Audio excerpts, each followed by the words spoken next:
Hello everyone, it's David again, and I am here with Season 2, Episode 3 of Babylon 5, titled The Geometry of Shadows. I do want to apologize right now. You're going to probably be hearing a lot of racket going on in the background. I have a brand new 4-month-old kitten who is enjoying tearing up the house while my oldest cat just hisses at him and expresses her displeasure at this intruder in her domicile. So he'll be making his presence known, I'm sure. It's just, he's a very active little character. Likes to sleep by my feet, but as soon as I wake up, he runs away from me. So it's kind of hilarious how that works. But anyway, on this Geometry of Shadows with the commentary, you're going to have Claudia Christensen, Bruce Boxleitner, and Jerry Doyle. I had to end up turning off the commentary because I'd forgotten what it was, all about. I rarely watch it with the commentary, and this time it was just more of a distraction for me. But that is available on the DVDs. That's why I recommend that you get it. Watch it through all the time. First time just plain all the way through. Second time with commentary. Then watch my commentaries, because that'll clue you into more of the memes and more stuff that you're going to see hopefully intertwining in with the next B5 that's coming in next year or the following year. I'm not sure if that's been settled. I want to say it's next year, this being in almost November 2021. Good Lord, where did 21 go off to? But anyway, this one you will recognize one of the most heavily memmed of all the Babylon 5s. It's the infamous purple versus green Drazi. So as soon as you say that, almost every B5 fan is going to say, oh yeah, that one.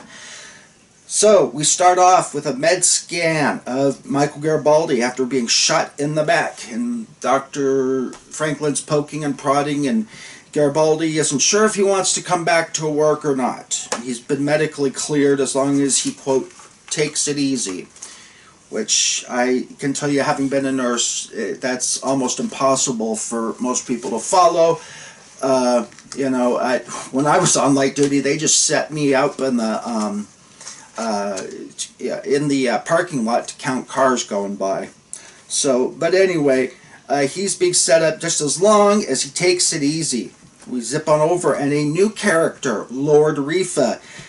He's going to be important later on. He's meeting with Londo.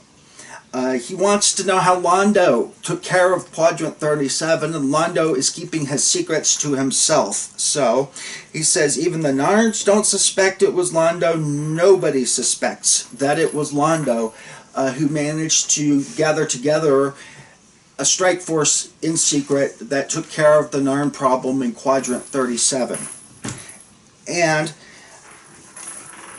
Lord Refa goes on to say the Emperor's son is dead and no clear line of succession now exists. And he wants to try and insert, he says, his buddies, it's usually those people want to insert themselves, but that may come along a little bit later, but he wants to put Londo in the line of succession. Or so he says, and he needs Londo's help. It starts off then, we now start with the Drazi starting to punch each other and starting fights all over Babylon 5 with the infamous green and purple shtick. And then we cue off to the entrance. Now, I looked up a little bit, a guy named William Forward, who was Lord Refa. He's born May 24th, 1949. Best known for his time on Beverly Hills 90210. And he was... he thought he was doing a good job as Lord Refa, and when he found out they were writing him out, he kind of goes to the guys and said, the higher-ups, and saying, look, what did I do wrong? Tell me what I did wrong, because, you guys are writing me out of this play, and I thought I was doing a good job, and I really like this. I want to continue in the role. And they're like, look, you are actually doing a really great job. We really love the work you're doing, but the character has to die in order to advance the storyline. Do you guys think that that's... Because I think that's kind of what it is, because the guy did a really good job. And there's been some whispers that maybe he will be on the next Babylon 5. Put your thoughts down below. But it just seems like it would be really, and I do agree with the character advancement issue that, Lord Refa had to die, basically. So I kind of do buy that story. Do you guys buy this story? I think he did a wonderful job, and I would love to see him on the next V5, the next iteration. So, anyway, Lord Refa ends up leaving Babylon 5, and at the same time, Techno Mage, Elric, with two others step on Babylon 5, right in front of Londo's little peepers. He sees them, says, ooh, one is very rare, but three at a time is like, oh my goodness. It appears, and Techno Mages, are very seldom seen, and end up over 100 of them gathering at this point in time. Now this guy Elric, you will remember him as Michael Ansara, or Commander Kang, is where most sci-fi people will know him from in the original series. I don't think he was in the one where he's spouting off Shakespeare as he's trying to destroy the Enterprise with his fancy bird of prey that can fire while cloaked. At least I don't believe that's him. If I'm wrong, correct me down below. And so we zip on over to the Drazi. Every 5 years they divide themselves out into purple and green, and it's literally no more than that. It's big barrels at home. That's got to be out. It's like what age, what gender, if you're in the military, do you still have to get in on this? I mean, it's just lots of questions that you can ask about this. But 2 great barrels equal to number of Drazi. That must be hell of a big barrel. And then, equal purple, it's divided in half, purple and green. And then it's just literally you reach in and you take out, you're either a purple or you're a green. You fight it out, and whoever wins the most battles, they end up ruling the Drazi home world for the next 5 years when it starts all over again. I'm being scouted out by a very young kitten right over here. He's set his eyes on my tennis shoes, I think, because they've got those little, strings on them that you can play with. Anyway, back to this here. We zip on over, and Orange Juice, we find out that Captain Sheridan grew up on an orange farm in California, and he basically tells Ivanova that she has now been promoted to full-on commander. So, yay. And he wants her to take care of the Drazi problem so that he can concentrate on the big issues. Well, 2,000 Drazi fighting for whatever reason they're fighting, that to me would seem like a pretty major issue to take care of. But gets shoved on and shoveled down to the executive officer. We go on down below. Techno Majors are meeting down, and they're making these little pretty symbols to identify themselves, and they're either let in or sent on their merry way, I guess, if they don't pass muster. We learn that the first Centauri Emperor consulted 3 Techno Mages who gave him their blessing. And so he wants Veer to set up the meeting with the Techno Mages. And Veer is like, I'm not sure I really want this job. But it gets shoveled onto Veer. And we go on to the big meeting room where Commander Ivanova, newly promoted, is trying to figure out, sorry, distraction behind me. I hear noises going off all around me because little kitten is active and he is just going to be active. Anyway, they end up getting into a fight because she takes off the sash of one guy and tries to put it on another. She ends up starting a fight. They land on top of her and she breaks her leg. And I believe that was part of a legitimate injury that Claudia Christensen had, and they wrote it into the scene to figure out why she's hobbling around all of a sudden. But I don't. If any of you have heard differently, put that down below. We're now zipping over to Veer, and he's going to try and meet these Techno Majors. This huge monster goes up to meet him as he's sitting there trying to, plead his case of, I want to talk to somebody in charge because my master, Londo Mollari, wants to meet with you. And Elric comes up to him and says, boy, you don't frighten easily. And he says, I work for Ambassador Mollari. After a while, nothing bothers you. Okay, heavily manned, why I mention that. I work for Ambassador Mollari. After a while, nothing bothers you. So he's seen some stuff already, and, it's like, well, wait for the next few seasons, Veer. You're going to be seeing a whole lot more of Ambassador Mollari that you probably don't like, or won't like. And we know that, because we've seen it. It seems that these Techno Mages are trying to gather together because they want to leave this side of the galactic rim. And we now, of course, know that they want to leave the impending Shadow War. Now, this guy, Elric, he becomes important in I think the 5th season of Babylon5, or his replacement, Galen, I think it is. The 5th season of Babylon5, as well as the add-on season, I call it Crusade. So if you want to check out those seasons, that's where Elric and later Galen become very prominent in those little seasons. Anyway, as it turns out, Earth Alliance wants more information on the Techno Majors. Why are they gathering together all of a sudden and just wanting to take off? So they contact Sheridan to investigate further what's going on over there. We get a zip on over. Commander Ivanova gets an emergency little message on her thing. The Green Drazi now has started killing purple Drazi on the homeworld, and the word has gotten out. So now, all of a sudden, she walks into this meeting room to find all the purple Drazi are dead. And so now you have 2,000 aliens who are gone from, I want to beat the crap out of the other guy, to now I'm going to try and kill him. And damned if anybody else gets in the way.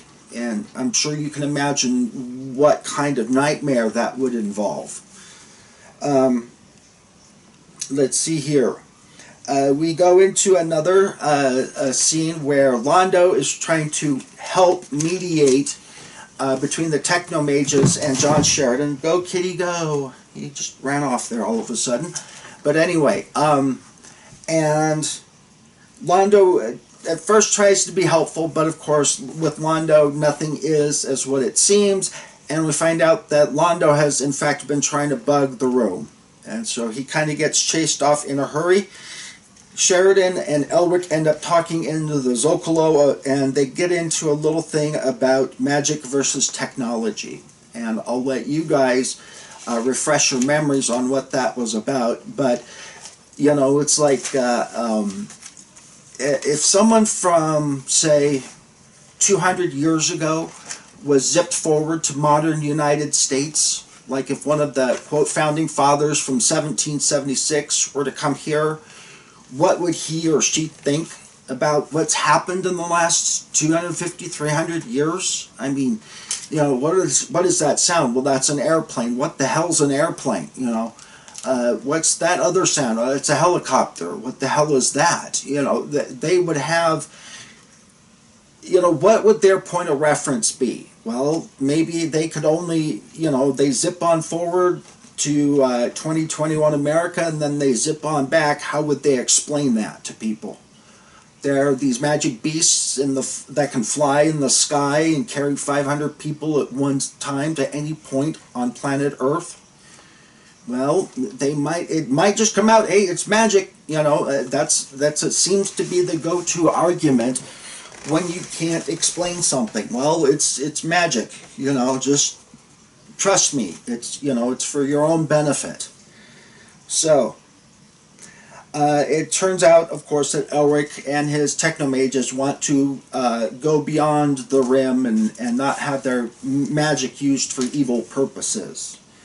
So that seems to satisfy Sheridan.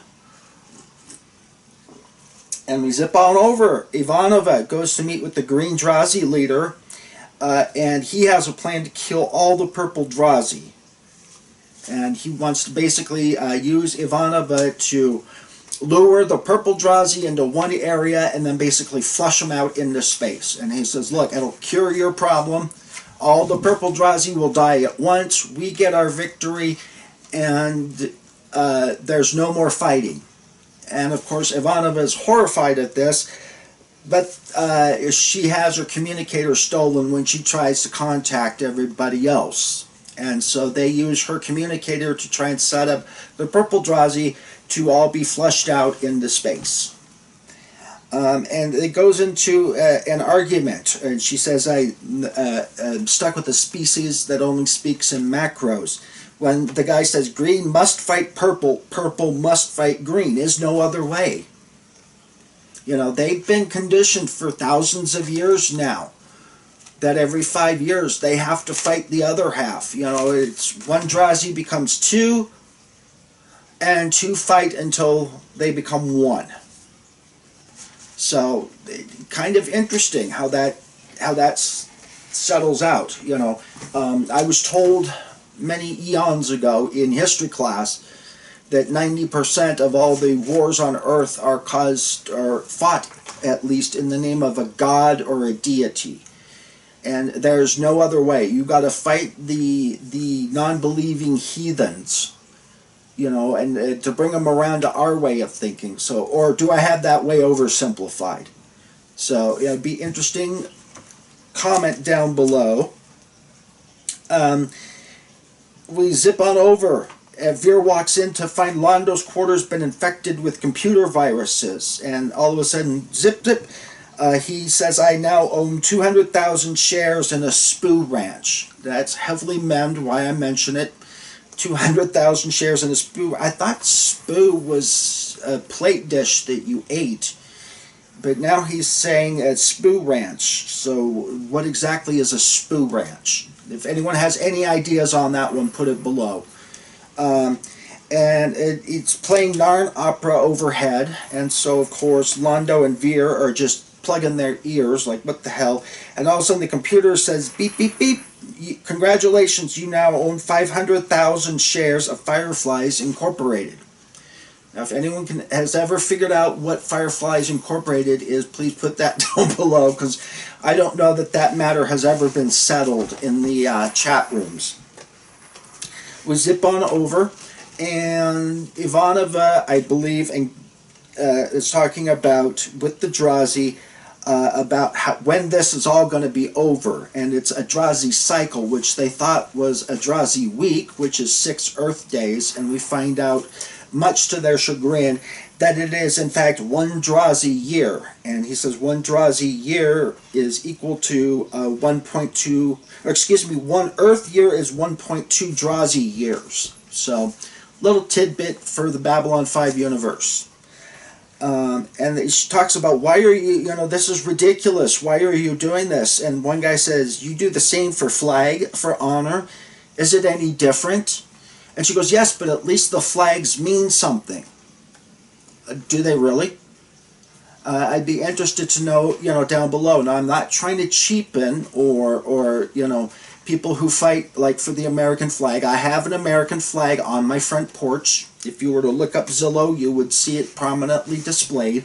So I'm not trying to sit there and point my finger and hee, you know, you're ridiculous if you fly a flag on your, you know, I have one myself. But are the wars that we fight really that simplistic? Can they be boiled down to just that? So I'm wondering what you guys think.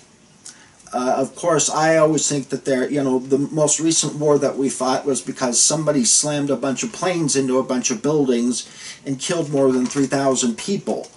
You know, it's not quite as simple as a lot of people want to make it out to be. But anyways, I digress. Back to the Babylon 5 universe. Ivanova takes off the Green Leader's sash and puts it on, and so now she's the Green Leader. At least we think. We don't know, because he said rules of combat older than contact with other races, which is odd because we know from that one episode that the Drazi have been a spacefaring race for something like 500 or 600 years. But anyway, it's science fiction, not science fact. He said, did not mention aliens. Rules changes are caught up in committee. So now Ivanova wants to go into the quartermasters and zip on and exchange the blues and the greens, so they, or purple and green, I'm sorry. There's heresy there on my part. But anyway, so that ends up, they just end up quietly letting that die down, I guess, on its own, and it's never mentioned again. Even on, what's its name, that series right after Crusade, they never mentioned that during Crusade, because it should pop right back up during the timeline of Crusade, shouldn't it? That every 5 years.